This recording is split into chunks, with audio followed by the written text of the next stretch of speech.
conferencia, voy a hacer un recorrido muy rápido por toda mi carrera.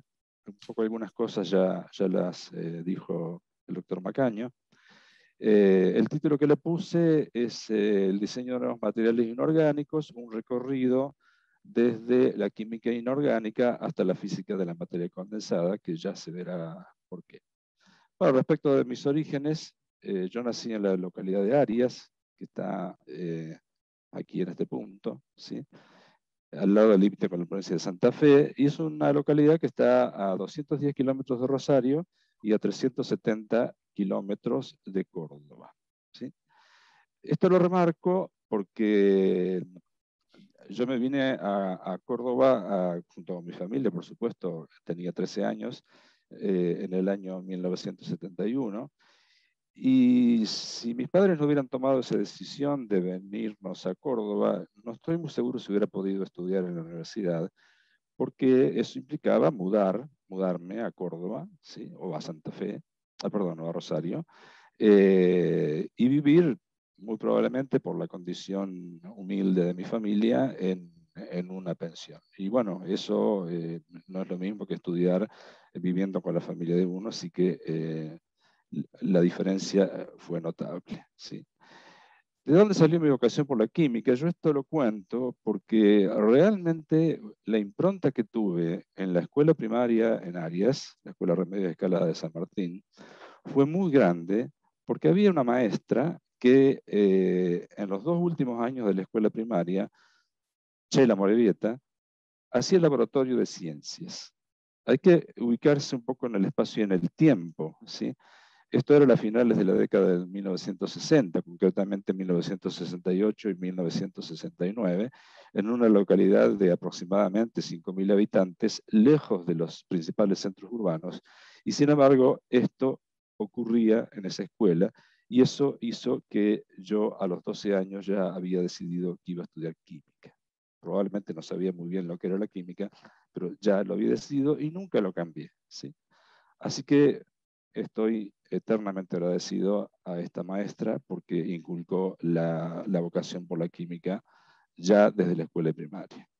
Entonces, como les decía, en 1971 nos mudamos con mi familia a Córdoba, en 1975 ingreso a la Facultad de Ciencias Químicas y agradezco a mis padres, lo quiero decir, Héctor y Rosa, por darme la posibilidad de estudiar, porque realmente si ellos no se hubieran mudado y si no hubieran, digamos, pagado mis estudios en el sentido de no tener la necesidad de ir a trabajar, que lo hice durante un breve tiempo, no hubiera podido estudiar, ¿sí? Bueno, en 1979 finalizo la licenciatura en Físico-Química y en 1979 apenas finalizo y hasta 1982 desarrollo mi tesis doctoral en el área de electroquímica bajo la dirección del doctor Vicente Macaño, quien fue mi maestro, quien me enseñó a investigar. En el año 1985, en mayo, hasta fines del año 1987, realicé postdoctorado con el doctor Ernest Jäger de la Case Western Reserve University. Yo en esa época obviamente no había correo electrónico, habíamos hablado de que iba, digamos, por carta todo esto, de que iba a trabajar en la reacción de electroreducción de oxígeno, de importancia en los cátodos de las celdas de combustible, sobre, bueno, un determinado tipo de electrodo que yo me había entusiasmado mucho y que me gustaba el tema. Sin embargo, cuando llego me dice, no, usted va a trabajar en la electroreducción de oxígeno sobre óxidos con la estructura de perovskita de interés en celdas de combustible, ¿sí? Bueno, yo no tenía la menor idea de lo que era una perovskita, así que a estudiar, ¿sí? Y bueno, si bien al principio hubo un poco de decepción por mi parte, realmente las cosas fueron cambiando y ya explico por qué, ¿sí? Bueno, acá en esta transparencia pretendo mostrar para quien no está en el área de química o de física, por qué ahí tiene importancia la electroreducción de oxígeno. Es la reacción que ocurre en un cátodo en una celda de combustible, donde del otro lado, que es el ánodo, se oxida el hidrógeno o un combustible, ¿sí? Avanzando un poco más en el tiempo, ya estando de vuelta aquí, salen publicados 2 artículos sobre estos óxidos de perovskita, ¿sí? Que fueron mis 2 primeros artículos en el tema de perovskita, pero sobre electroquímica, ¿sí? Este fue un artículo bastante completo sobre el estudio de la electrocatálisis de oxígeno y la estructura, ¿sí? Y este otro artículo fue un artículo muy interesante porque para que sea un buen cátodo, la perovskita tiene que ser sometida a un potencial catódico y con esto nosotros demostramos, con esta espectroscopía in situ, demostramos que este compuesto, esta perovskita que está aquí, se destruía y se formaba hidróxido de hierro. Con lo cual esto trajo alguna duda en ese momento de que si podían servir o no como catalizadores para la reacción de electroevolución de oxígeno. Yo después abandoné el tema, así que no sé cómo siguió. Bien, ¿qué pasó en el año? Vuelvo ahora atrás un poquito al año 1986, cuando todavía estaba en Estados Unidos. A los pocos meses de que yo llegué, se descubren los cupratos superconductores, ¿sí? Esto, que fue en 1986, ya a continuación de esta transparencia voy a mostrar el artículo, sus autores, que fueron Alex Müller y George Bertnors, del laboratorio IBM de Suiza, le dieron el premio Nobel en el año 1987, es decir, un año después que ellos sintetizaran y midieran este cuprato superconductor. Esto tuvo una importancia enorme sobre mi decisión de continuar trabajando con el tema de perovskitas, porque se inició un periodo de muchísima efervescencia en la comunidad de la materia condensada, que la verdad que eran decenas, centenas de artículos que salían publicados todos los meses sobre este tema, y era imposible, por supuesto, seguirlos. Pero bueno, para mí funcionó como un incentivador absoluto para incorporarme en este tema. Entonces, este es el artículo que mereció después el premio Nobel. Aquí está, aquí son óxidos con estructura de perovskita, ¿sí? A mi regreso a Córdoba, como ya lo describió Vicente, comencé a trabajar en lo que en ese momento llamábamos química del estado sólido y que después lo rebautizamos como química de materiales inorgánicos. No había ningún equipamiento específico, ni para sintetizar ni para caracterizarlos, así que todo el trabajo se hacía, todo el trabajo experimental se hacía en otras instituciones. Y acá quiero remarcar algo, que fue la primera persona que realizó una tesis en el tema, si bien yo no fui el director de tesis, el director fue el doctor Vicente Macaño. Él ya me decía cuando yo estaba en Estados Unidos, mira, que hay una chica que va a empezar la tesis, está haciendo el último año, a lo mejor la podemos poner en este tema, y bueno, efectivamente así fue. La primera tesis doctoral que se realizó en el Departamento de Físico-Química fue la doctora Silvia Cuffini, quien actualmente es profesora en la Universidad Federal de San Pablo, y su especialidad es difracción de rayos X, cristalografía de compuestos farmacéuticos, entre otras cosas, ¿sí? Bien, este fue el primer artículo que se publicó. Fíjense que ya estamos en el año 1993, yo había regresado a la Argentina a fines de 1987, comencé a trabajar en 1988, es decir, que pasaron 5 años hasta que saliera la primera publicación en este tema que yo había iniciado con bastante entusiasmo. Eh, que yo le llamo muchas veces a este cambio que hice una locura de juventud, ¿sí? Porque pensándolo hoy, no es que me haya arrepentido para nada, pero sinceramente no sé si lo volveré a hacer en el sentido del esfuerzo que significó, no tanto para mí, sino para los estudiantes de doctorado, que, digamos, tener que hacer todos sus experimentos en otros laboratorios. Bueno, quiero acá describir en 2 transparencias qué es el diseño de nuevos materiales inorgánicos. Bueno, primero uno imagina un nuevo compuesto inorgánico, sólido, cristalino, usando la intuición química. Esto puede parecer una frase muy simple, pero en realidad esta frase encierra todo lo que sigue, que es imaginar que ese compuesto que no existe, que lo vamos a sintetizar, tenga una determinada estructura, ¿sí?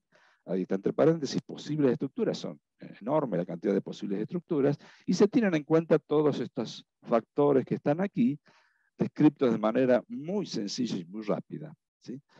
Además, no solo eso, sino imaginar que tenga determinadas propiedades físicas, por ejemplo, conductividad eléctrica, propiedades magnéticas, magnetoresistencia y magnetoelectricidad, que ya después voy a explicar qué es. Y luego intentar la síntesis de este compuesto. La síntesis de este tipo de compuestos se realizan en hornos, todos a muy altas temperaturas, entre 500 y 1500 grados centígrados aproximadamente.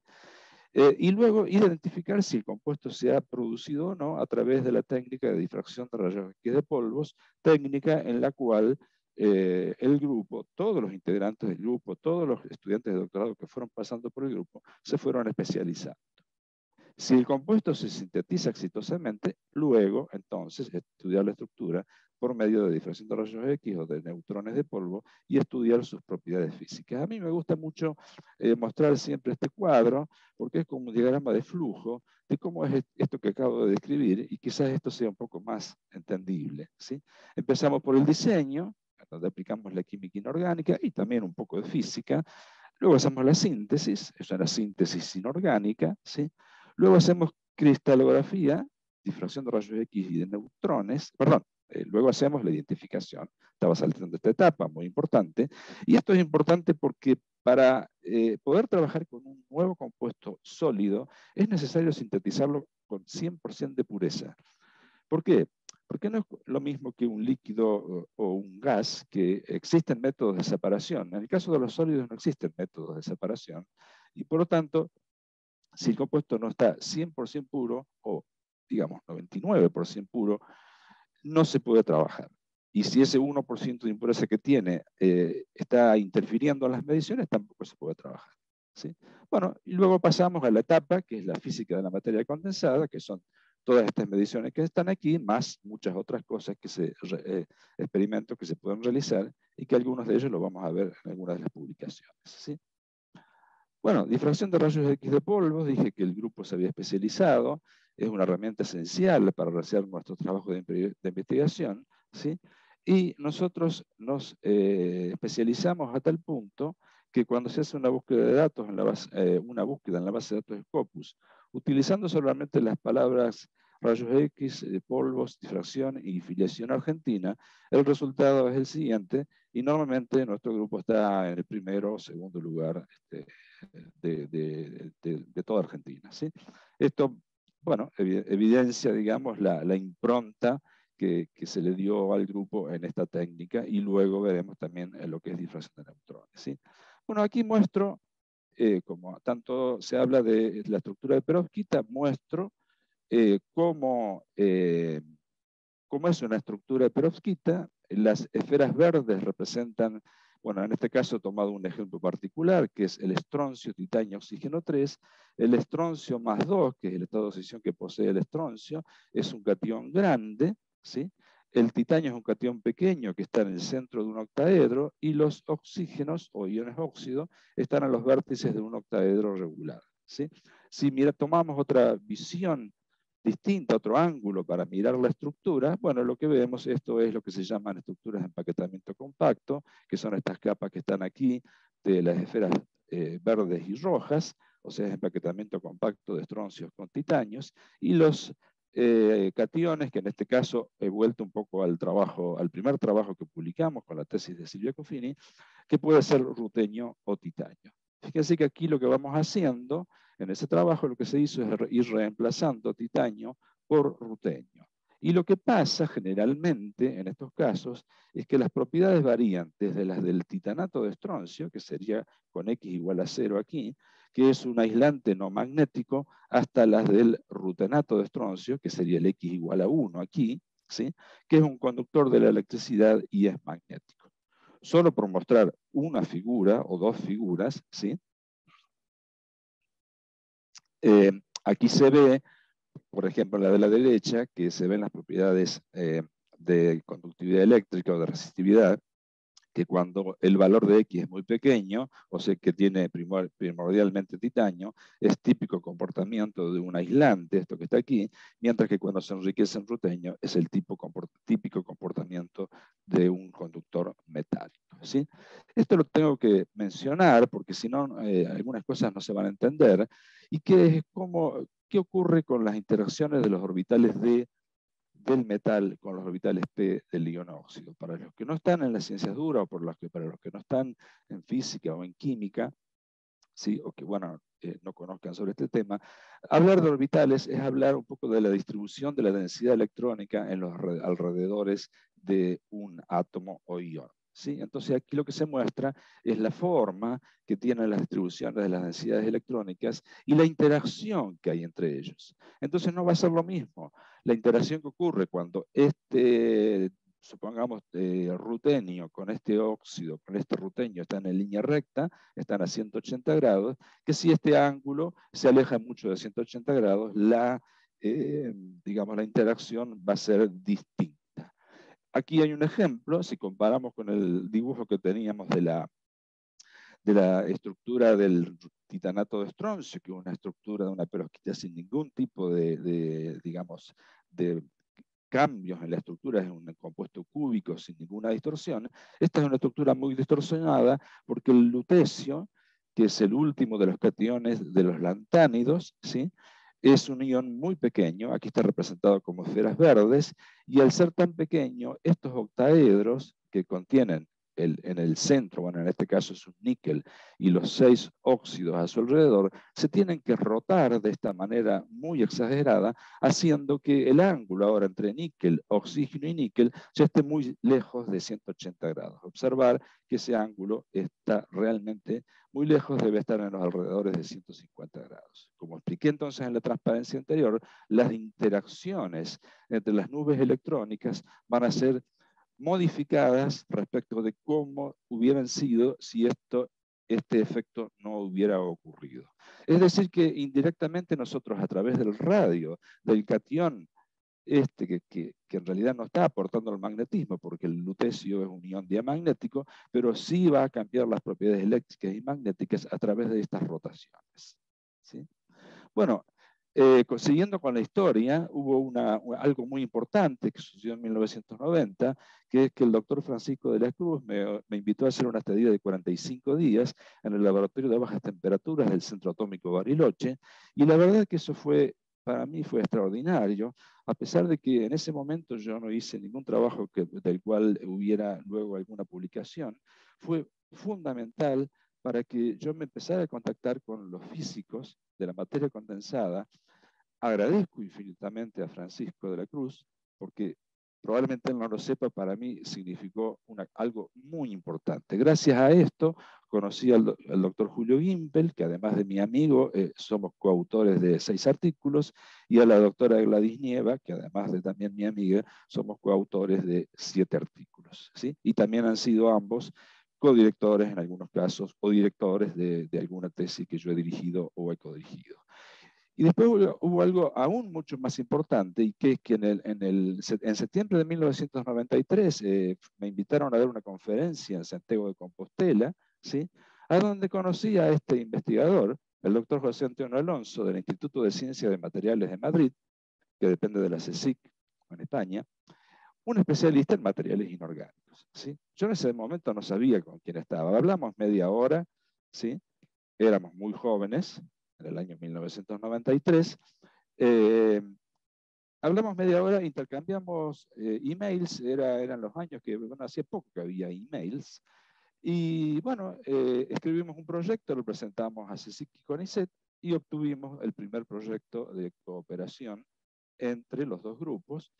Y luego esto se repitió una cantidad enorme de veces, creo que aproximadamente 10 proyectos obtuvimos, y entre 1995 y 2004 realicé varias estadías cortas, aproximadamente cerca de 10 estadías cortas, y hice lo que yo llamo un postdoctorado en cuotas, ¿sí? Porque aquí fue donde yo realmente terminé de aprender sobre materiales inorgánicos, porque yo mi postdoctorado lo había hecho en electroquímica, ¿sí? Bueno, otra cosa muy importante es que aprendí la técnica de difracción de neutrones de polvos. Con él viajamos a Grenoble muchas veces, al reactor nuclear de investigación de Grenoble, que es uno de los más importantes del mundo, y comencé a trabajar en esta técnica, que realmente es una técnica muy, pero muy buena. Bueno, con José Antonio somos coautores de 23 publicaciones, ¿sí? Y luego, esa misma semana, también en España, fui a visitar a Rodolfo Sánchez, a quien conocía desde hace muchísimos años, porque nos conocimos con él cuando él cursó en nuestra facultad de licenciatura en química, ¿sí? Eh, yo fui docente de él cuando estaba en primer año, realmente un alumno brillante, ¿sí? Y comento esto porque fue, la verdad que muchos años después me di cuenta que las dos personas con las cuales iba a trabajar más luego, mucho más, los dos principales coautores míos, los había, bueno, a uno lo conocí, al otro lo fui a visitar durante esa semana, y realmente a partir de 1995 con Robert Rodolfo somos coautores de 17 publicaciones, y también ha sido el codirector de varias tesis doctorales, ¿sí? Eh, Quería mostrar esto porque realmente yo no tenía idea de quién estaba conociendo cuando conocía a José Antonio Alonso. Hoy una búsqueda en Scopus, poniendo solamente las palabras difracción de neutrones de polvos, da esto. Es decir, que en el mundo es la persona que está segunda en número de publicaciones en difracción de neutrones. En alguna época estaba primero, ¿sí? Así que tuve muchísima suerte realmente de conocer a José Antonio y de luego tuve la posibilidad de transmitir estos conocimientos a todos los integrantes, a todos los que fueron integrantes del grupo, ya que a todos aquellos que trabajaron en difracción de neutrones, con los magros subsidios que teníamos, al menos una vez viajaron a Grenoble a hacer difracción de neutrones, cada uno de ellos. Estos son los dos laboratorios donde hemos hecho más difracción de neutrones, muchísimo más en Grenoble, y finalmente ahora hace poco hemos ido 2 veces al Paul Scherrer Institute, que está en Suiza. Debo remarcar que en ambos se realizan experimentos solamente por presentación de proyectos que deben ser aprobados previamente, ¿sí? No es que uno decide ir, va, no. Tiene que presentar un proyecto, todo ese proceso dura varios meses, así que realmente desde que uno escribe el proyecto hasta que finalmente publica algún resultado puede pasar más de un año, ¿sí? Esta transparencia la voy a saltear. Esta es la estadía que hicimos con Juan Pablo Boleta, uno de los últimos estudiantes de doctorado en el Porsche Institute en Villingen, en Suiza. Bueno, a partir de ahora voy a dar algunos ejemplos ya bastante más avanzados en el tiempo del grupo de nuevos materiales inorgánicos. Voy a ser muy breve para que esto no se alargue demasiado, ¿sí? Primero voy a hablar de lo que es la magnetorresistencia, ¿sí? Y algo que después se la llamó colosal, que ya voy a explicar por qué, ¿sí? La magnetorresistencia es una propiedad por la cual cuando un material se lo somete a un campo magnético, le cambia la resistencia eléctrica, ¿sí? Esto se conocía desde hace muchos tiempos en los elementos metálicos puros, pero era muy pequeña. El cambio de resistividad era fracciones porcentuales o 1%, ¿sí? En algún momento apareció algo que se llamó magnetorresistencia gigante, ¿sí? Y los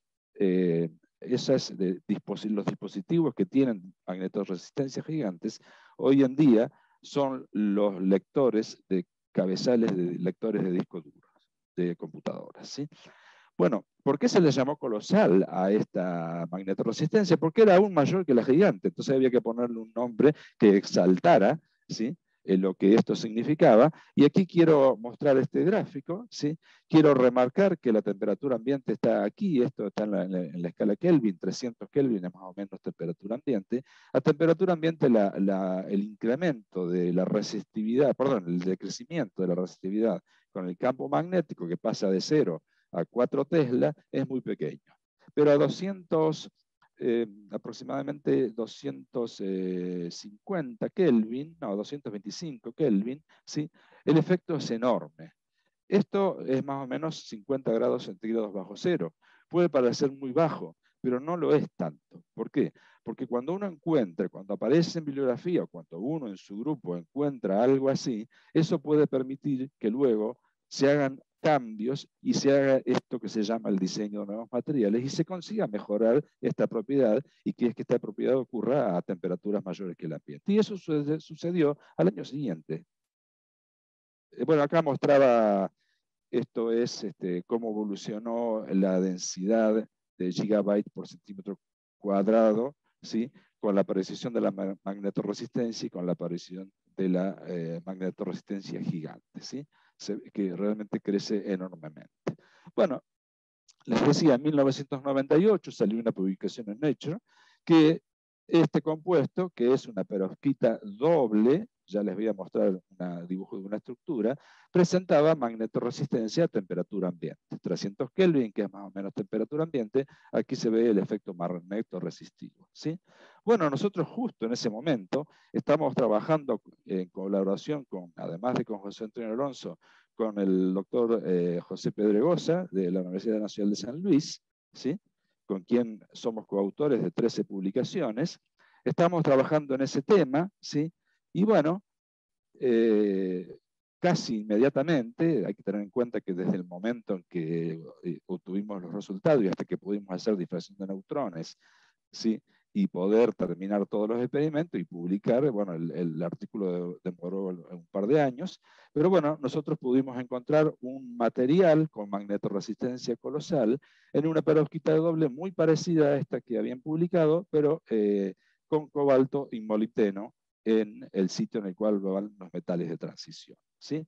Un poquito para que se entienda, la estructura es algo muy similar a lo que ya mostré, pero lo que sucede ahora es que el cobalto y el molibdeno, como tienen tamaños muy distintos y tienen cargas iónicas muy distintas, se ordenan. Entonces, lo que sucede es que en los octaedros verdes están los iones, perdón, en los octaedros amarillos están los iones cobalto, en los octaedros verdes están los iones molibdeno, ¿sí?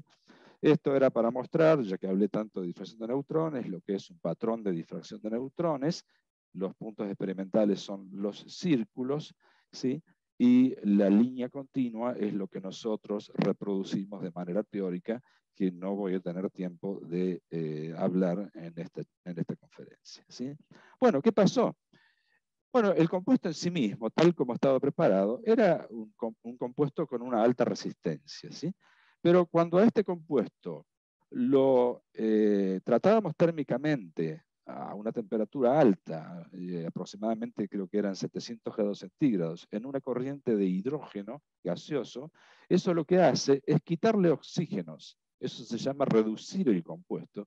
Entonces generaron un compuesto que tiene esta fórmula, 6 menos delta. Ese delta es un número muy pequeño, puede ser 0,1, 0,2, 0,3. Y al quitarle oxígenos, lo que se está haciendo, lo voy a decir bien químicamente, porque no hay otra manera de decirlo, se inyectan electrones en los sitios de molibdeno. Si el molibdeno, que no tenía electrones, porque era molibdeno en estado de oxidación más 6, empieza a tener electrones.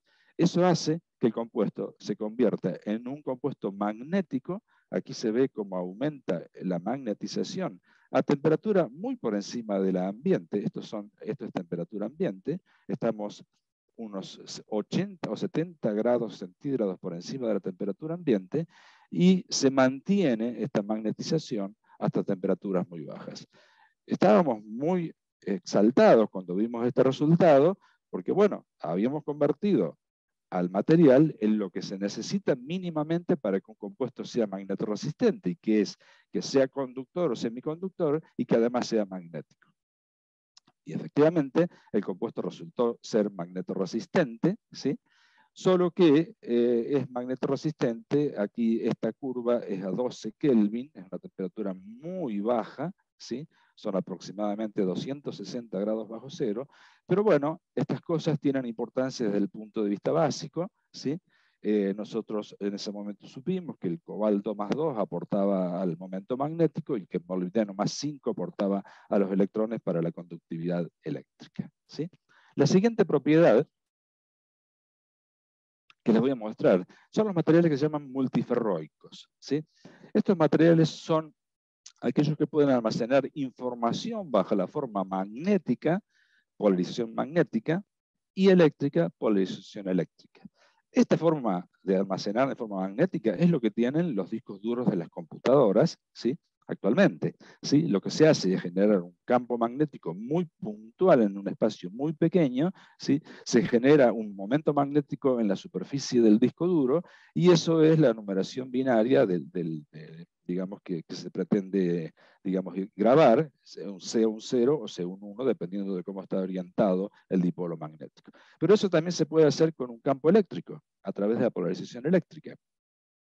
Y lo que uno hace es, si tiene un material que tenga estas dos propiedades, esta zona de intersección tiene lo que se llaman los materiales multiferroicos. Bueno, nosotros trabajamos también en esto. Esto ya es una tesis mucho más reciente. Fernando Pomiro, que fue digamos, el antepenúltimo tesista doctorado del grupo, ¿sí? Con él, en colaboración con Alonso y con Rodolfo Sánchez, publicamos este artículo en Physical Review B, ¿sí? Con esta serie de compuestos. Aquí quiero comentar algo, y que es, esto también es bastante común hacerlo, que es tomar una serie de compuestos que se sabe que no existen. De hecho, obviamente buscamos, sabíamos que no estaban, que no existían, ¿sí? Explorarlos, ¿sí? Son muchos compuestos, esto requiere muchísimo trabajo experimental, y luego analizar si alguno de ellos tiene una propiedad muy interesante. Y efectivamente eso fue lo que pasó, ¿sí? Lo que pasó es que el compuesto con tulio, este elemento, es un compuesto que por debajo de 252 Kelvin muestra una polarización eléctrica. Esto es polarización eléctrica versus temperatura, y esto es polarización magnética o magnetización versus temperatura. A la misma temperatura, bueno, difieren 2 o 3 grados, que eso es insignificante, también el compuesto se torna magnético. Con lo cual, esto es un material multiferroico, y lo bueno es que es un material multiferroico alrededor de 252 Kelvin, que son solamente 20 grados centígrados bajo cero. ¿Y por qué digo solamente? Si bien, obviamente, si uno quisiera hacer una aplicación práctica de esto, no podría, porque, bueno, tiene que funcionar como mínimo a 25, 30 grados centígrados, pero de nuevo vuelvo a remarcar que uno puede tomar este compuesto, hacerle modificaciones, hacer un rediseño del compuesto y subir esta temperatura, con lo cual estamos ante un compuesto extremadamente interesante, ¿sí? Que, bueno, efectivamente seguimos trabajando en este tipo de compuestos y seguimos estudiando la posibilidad de aumentar esta temperatura, ¿sí? Esto rápidamente es de la tesis de Valeria Fuertes, y es un trabajo que hicimos en colaboración con Germán Tirao, del IFEC, de FAMAF, de aquí de Córdoba, con quien somos coautores de 7 publicaciones. Y lo que es interesante, y por eso lo estoy mostrando, es que con la técnica de emisión de rayos X, ¿sí? Que quien la realiza es Germán, pudimos encontrar que este compuesto tiene estados de oxidación mixtos, cobalto 2 y cobalto 3, y del cobalto, y vanadio 3 y vanadio 4 del vanadio. Y esto tiene una gran importancia, no lo voy a desarrollar aquí, en celdas de combustible, no solo como electrodo, sino también eventualmente como electrolito, ¿sí? Bueno, y aquí viene la última etapa, ¿sí? En el año 2015 le escribí a Antoine Mignon, que es este señor que está aquí, para ver si estaba interesado en que presentáramos un proyecto CENARES-CONICET. CENARES es el CONICET de Francia, y el día siguiente recibí la respuesta. Uno no espera que una persona que tiene alrededor de 1000 artículos le responda en menos de 12 horas, y efectivamente así fue. Y bueno, luego me derivó con Christine Martin, que es esta señora que está aquí. Con ambos somos muy amigos. Yo viajé con mi esposa allí a Caen, a la ciudad de Caen. Nos hemos hecho muy amigos. Bueno, dejando de lado esto y yendo a la parte científica, la cuestión es que hice 4 estadías en total yo, y después, ahora, en este momento, hay un ex tesista mío que está haciendo un postdoctorado allí con ellos, ¿sí? Bien, vamos entonces a mencionar muy brevemente los artículos que obtuvimos con Fernando Pomiro, con Juan Pablo Leta. Juan Pablo está en este momento en Caen, haciendo un postdoctorado con Antoine y Christine, y con Florencia Lurgo, que está en este momento terminando su tesis doctoral, es la última tesista del grupo. Y aquí digo incorporamos, porque bueno, yo creo que esto ya es un enorme equipo, desde el año 2015, a Orlando Villoni, también de FAMAF, perdón, y del IFEC, quien aportó sus conocimientos en simulaciones de Monte Carlo. Estos son cálculos teóricos que nos sirvieron para explicar el comportamiento de los momentos magnéticos en estas perovskitas del lutecio y hierro y cromo, ¿sí? Yo estoy resumiéndolo mucho aquí por falta de tiempo, Pero bueno, esto fue muy interesante porque nos permitió estudiar los 3 artículos que tratan sobre este tema que se llama reorientación de spin, ¿sí? El spin es el momento magnético que tiene cada uno de los metales de transición, ¿sí? En este caso hierro o cromo, y con la técnica de difracción de neutrones, que ya fueron los datos tomados en Suiza, en el Paul Scherrer Institute, en esa estadía que hicimos con Juan Pablo Boleta, y luego una estadía que hizo Florencia Lurgo, lo que pudimos analizar es este proceso que ocurre donde se ve que hay una reorientación de la dirección en la cual están los momentos magnéticos, y esto tiene mucha importancia porque en los alrededores de las temperaturas de reorientación de spin, a veces los compuestos se convierten en materiales que son magnetodieléctricos o magnetoeléctricos o magnetocalóricos, que son propiedades que tienen muchas aplicaciones prácticas. Con esto hicimos con Juan Pablo Boleta y parte de los resultados de Fernando Pomiro, esto que es un diagrama de fases magnéticas, que no voy a tener tiempo de escribirlo. Quiero remarcar que el artículo con Fernando Pomiro es un artículo que está recibiendo muchas citaciones, al menos para nosotros es mucho, más o menos entre 12 y 15 citaciones por año desde que lo publicamos, ¿sí? Bueno, voy a mencionar ahora muy rápidamente cuáles fueron las direcciones y codirecciones de tesis. La primera, en realidad, como ya expliqué, fue una colaboración en la dirección. El director fue el doctor Vicente Macaño. Actualmente Silvia es profesora de la Universidad Federal de San Pablo. El doctor Horacio Falcón, actualmente es investigador de CONICET, aquí en la Universidad Tecnológica. La doctora Silvina Pagola es Research Assistant Professor en una universidad en Virginia, en Estados Unidos. El doctor Luis Reinaudi, bueno, acá dice si fui director o codirector, es investigador adjunto actualmente en nuestro instituto, ¿sí? Esta tesis recibió el premio Enrique Herrero Duclux a la mejor tesis en estas áreas.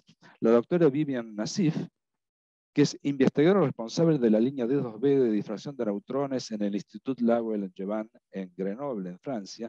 Lo quiero remarcar porque esto, además del orgullo que tengo yo y que tiene todo el grupo, de que una ex integrante del grupo esté como el responsable de una línea de difracción de neutrones, nosotros cuando vamos a hacer difracción a este difractómetro, nos atiende ella. Es decir, que es realmente algo muy, pero muy importante. Luego la doctora María del Carmen Viola, quien lamentablemente falleció a muy temprana edad. Su tesis, fui codirector, el director fue José Pedregosa, y también recibió un premio que está aquí escrito. El doctor De Paoli, Juan De Paoli, es inspector asistente de CONICET en nuestro grupo. El doctor Pinaca es del grupo del doctor Pedregosa, es docente en la Universidad de San Luis. El doctor Diego Gil, ¿sí? A quien lo codirigí conjuntamente con la doctora María Inés Gómez, quien lamentablemente no la mencioné, pero bueno, la menciono ahora, que está aquí escrito. Con ella colaboramos muchísimo también. Yo fui director de una estudiante de doctorado en su laboratorio y fui codirector del doctor Diego Gil, quien actualmente es investigador adjunto de CONICET y es profesor adjunto en la Universidad Nacional de Tucumán. Carolina Navarro es la persona que dirigía en Tucumán, actualmente es profesora adjunta allí. Valeria Fuerte, investigadora de CONICET, actualmente en nuestro laboratorio. María Cecilia Blanco es miembro de la carrera del personal de apoyo aquí en Córdoba, en el SICTERRA. El doctor Diego Franco es actualmente investigador en el Centro Atómico Bariloche. El doctor Lehner es actualmente investigador adjunto aquí en el INFIC. El doctor Capelletti es actualmente becario postdoctoral en el Centro para la Vivienda Económica.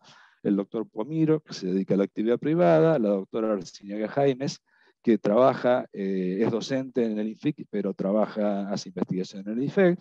El doctor Juan Pablo Boleta, quien ya mencioné, que tiene una posición postdoctoral en Francia, y la actual becaria, que es Florencia Lurgo, que está terminando su tesis doctoral. Este es el grupo. Actualmente, Juan de Paoli, Valeria Fuertes son investigadores, Florencia Lurgo, que es becaria de CONICET, tesista, y Joan, que actualmente sería como un nieto mío en el aspecto científico, que es becario de CONICET, y que este es el grupo como está conformado actualmente. Hemos quedado pocos, hubo mucha gente que se ha ido a otras partes, lo cual es muy bueno también, por supuesto, ¿sí? Entonces, ya finalizando, quiero agradecer enormemente realmente no puedo expresar el agradecimiento que tengo, perdón, con la Universidad Nacional de Córdoba, universidad pública y gratuita, gracias a la cual pude estudiar, y las demás instituciones que están aquí escritas, que bueno, fueron las responsables de que yo llegue a la posición en la cual actualmente me encuentro, ¿sí?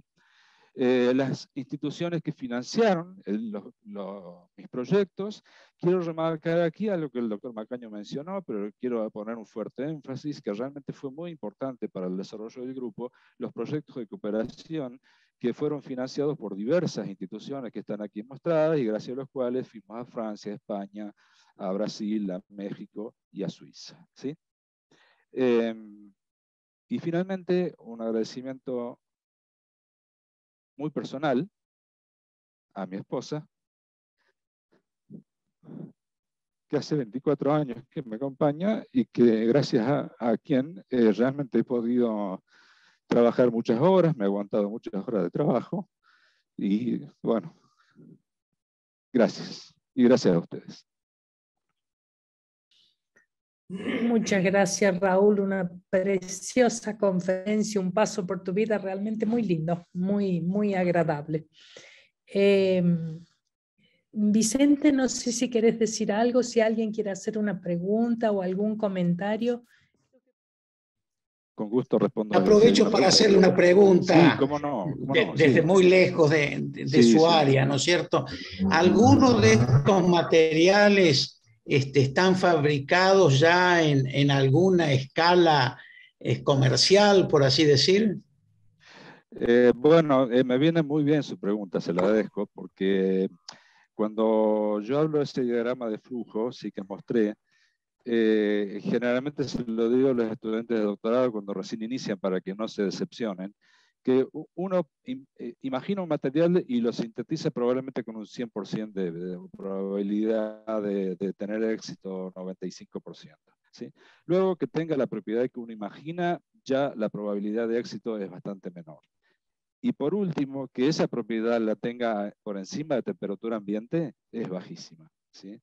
O sea, no es fácil, y esto es así en todas partes del mundo, porque yo he visitado muchos laboratorios de materiales inorgánicos, y realmente conseguir algo que, como usted me está preguntando, si tiene una aplicación a escala, a gran escala o a escala piloto, la verdad que de lo que nosotros hemos hecho, de lo que yo he hecho en toda mi carrera científica, hasta ahora nada ha tenido la suficiente fortaleza como para que tenga aplicación en algo, en un dispositivo se llama, digamos, ¿sí? Muchas gracias. No, de nada. Raúl, bueno, muchas gracias por la conferencia, muy agradable. Hasta yo entendí que no soy físico-químico, pero me trae alguna reminiscencia a lo que pasa en biología o en biomédicas, donde también se trata de modelizar estructuras previendo sitios de reacción para generar, suponete, un antibiótico o un analgésico, en fin, un medicamento en general. Y eso para nosotros es una parte muy complicada porque son moléculas grandes y entonces generar sitios de interacción o que, a conveniencia, digamos, del problema no es fácil. Y la pregunta que te hago es, cuando vos decís, bueno, tenemos un compuesto que a esta temperatura más o menos funciona y ahora lo queremos mejorar para que sea más versátil. Esa etapa es muy difícil en el área o es relativamente una de las más fáciles. ¿Qué comentario Bueno, puedes es muy hacer? variable porque depende del tipo de compuesto, ¿sí? Depende de la versatilidad que tiene un compuesto. Versatilidad, yo el ejemplo que di, todo el mundo reconoce que trabaja en esto, que las perovskitas son los compuestos más versátiles que hay en materiales inorgánicos, ¿sí? Porque prácticamente la mitad de la tabla periódica puede ocupar el lugar que ocupa el estroncio y la otra mitad puede ocupar el lugar que ocupa el titanio, con lo cual las combinaciones que hay son infinitas. Entonces, si hablamos de esa estructura, yo te diría, hay buenas chances, ¿sí? Porque uno puede poner ahí tantos iones, yo te diría que para, por ejemplo, subir las propiedades magnéticas a temperatura por encima del ambiente, lo típico es poner hierro, ¿sí? No hierro metálico, sino ion hierro más 3, ¿sí? Ahora, si es otra estructura, que nosotros trabajamos también en nuestras estructuras, yo me centré en una para que fuera más entendible, y depende de la versatilidad de la familia estructural, ¿sí? Así que bueno, es bastante variable la respuesta a lo que vos decís, pero bueno, nosotros lo hemos hecho y sí, a veces conseguimos nuestro cometido, digamos, ¿no? De subir la temperatura, por ejemplo. Gracias. No, de nada. Sergio Gassi quiere hacer una pregunta. Raúl, bueno, primero felicitaciones y gracias por la charla, gracias por tan interesante paneo de todo lo que tuviste que hacer. A veces uno trabaja en el mismo lugar y no lo sabe, esa es la verdad. No, mi pregunta tiene que ver con tu experiencia, con lo que hiciste, y es con una mirada hacia futuro. ¿Cuáles son los materiales que hoy se están buscando? ¿Cuáles son los materiales que te imaginás a una década? ¿Por dónde va a pasar la cosa en los nuevos materiales? Bueno, yo creo que, digamos, bueno, es muy grande, ¿no? Cuando uno dice materiales, te diría casi infinito, ¿no? Pero de la parte que yo más experiencia tengo, te diría que lo que es almacenamiento de información, almacenamiento de energía y conversión de energía son las tres áreas que más van a requerir en los próximos años, ¿sí? Te doy ejemplos. Almacenamiento de información, lo acabo de dar, los multiferroicos, ¿sí? Yo tengo mis dudas de que realmente se consiga algo que tenga aplicación práctica. Es muy difícil que las dos propiedades, la ferroelectricidad y el ferromagnetismo, estén acoplados, ¿sí? Porque tiene que estar acoplado, no basta con que existan las dos propiedades. Quiere decir que si yo aplico un campo eléctrico, tengo que mover el campo magnético, y viceversa, si aquí aplico un campo magnético, tengo que reorientar el campo eléctrico. Almacenamiento de energía, bueno, nosotros no hacemos eso. Bueno, Valeria Fuerte está trabajando en eso, hasta donde yo sé. Y bueno, por supuesto, el grupo de Ezequiel Leiva de materiales para almacenamiento de energía en baterías de litio es fundamental, ¿sí? Se viene todo eso.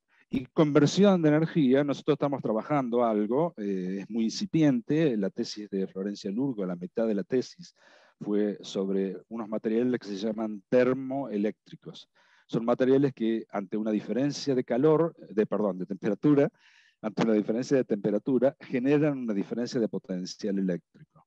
Entonces uno puede, voy a decir una cosa que a lo mejor es un absurdo, pero uno puede recubrir una central térmica y todo ese calor que se pierde lo convierte en realidad en electricidad y no se pierde, ¿sí? Y lo suma a la electricidad que ya provee la central térmica, ¿sí?